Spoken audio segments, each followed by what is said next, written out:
lal ma izuali hei nu nui thin lung ti hlim tu ti ling min on thon ngai thala nali ti ve ta ong zai ti mi ti ve ta ong te amaro chu ka hriat ngai mi ni lowa chon chok ngai thalo lek leka amaro chu ka ngai tha a o lo nal em maya a o enge moni tak te hen sial ru deu te hi oma hei eme sa zau te la phu ania ni hi nia ala phua ala ho hi ngai thak hi ala tu ho hi ngai thak le bel chen hi dol nek zela ngai thang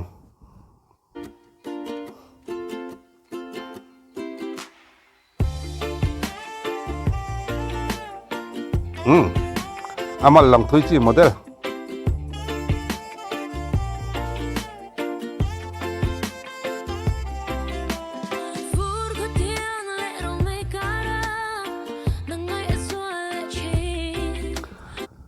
a o te anal re ultuk ringot enge moni hei o kang zang wa te si hian o dang dai deuh aron neya a o hin dal katil tuk ringot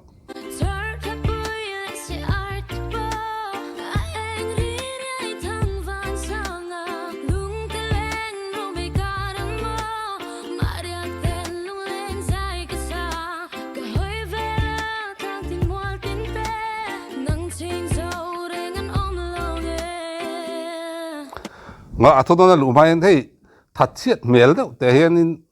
om that pe lo mel deuh te na ron zaya a o hi aron ti dan te anal reuh tak tak ani o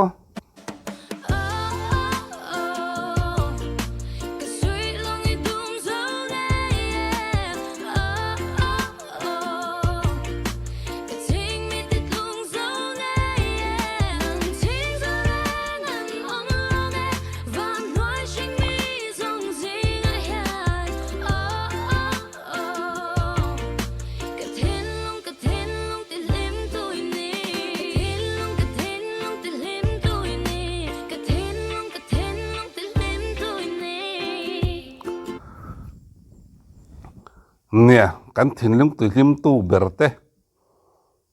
du om ziate an ngai nat om ziate kan ril ru hi chon hret rut ma chela thule hla han zia chu te an phua chu te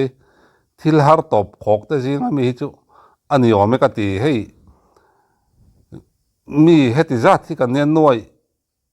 noi som chuang kan ni to chung kara chon ma ni thinlung ti hlim tu le ma ni ngai nat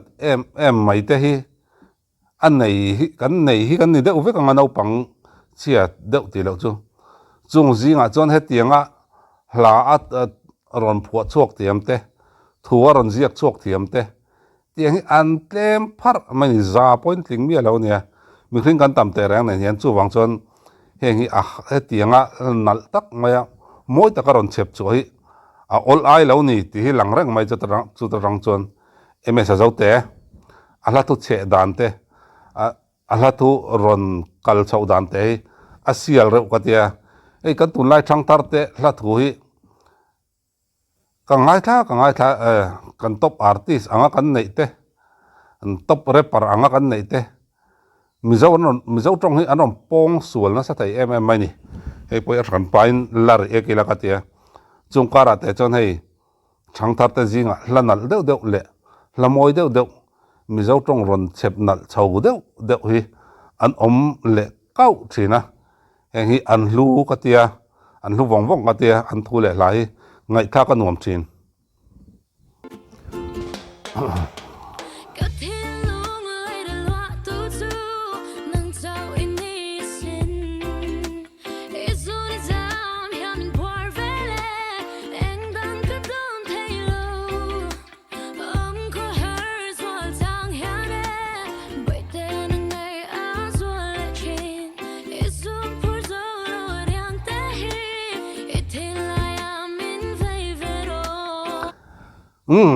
ai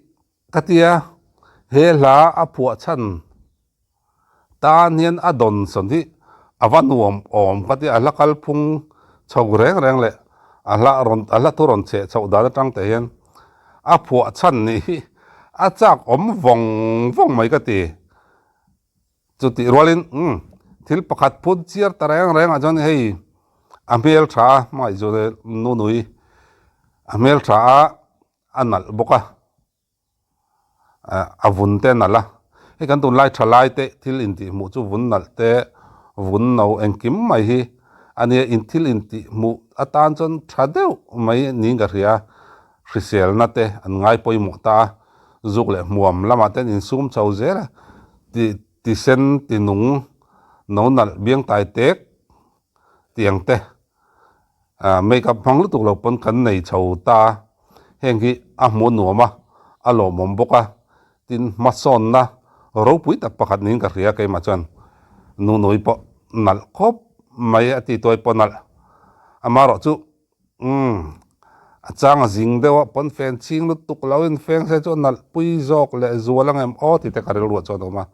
amaro chu kai ni ai mit fing jok le thiam jok te nan chenia chu wang chanin du thu kan lo sam mani ve ma ya mi jong jong ngai danin kan re ek lawa kan ngai dan kha de ma ya kan ngai dan kha dik vek bik kher lawa mar chu chang jing dewa hi chonin tle malang thui lu tuk lo te po he na nal chang hi omnia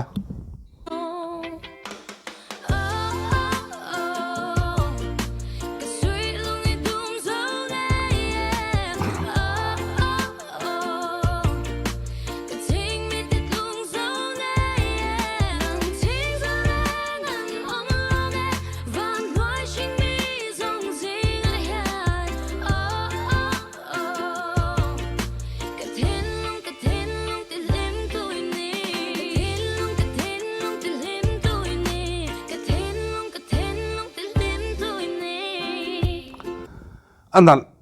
o te anal engtinang muni hei mi dek riau te hi anaya o hi asial riau ni o a common lawa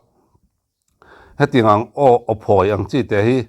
I kei kadu zong takan di hrim hrim boka a ophoi ang chi hei Angela malsom pare te avansang ati te kan zai tiam tak tak ten ansa hei an sakpuya tu ten amon on sakpuya amaro chu an thiam em ani amaro chu tai te chonin hei Angelai te o asial falna ka ti chu thatchian mel de engtina mani o cute no nal de zoi mel de te hian engtina mani an rom phoi zeu thina o hi hei tuna nu hi aron ni le chu tiang type chu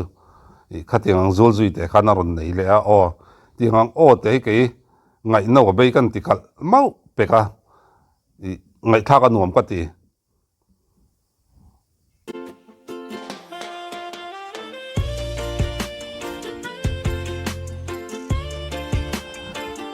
videographer la than amen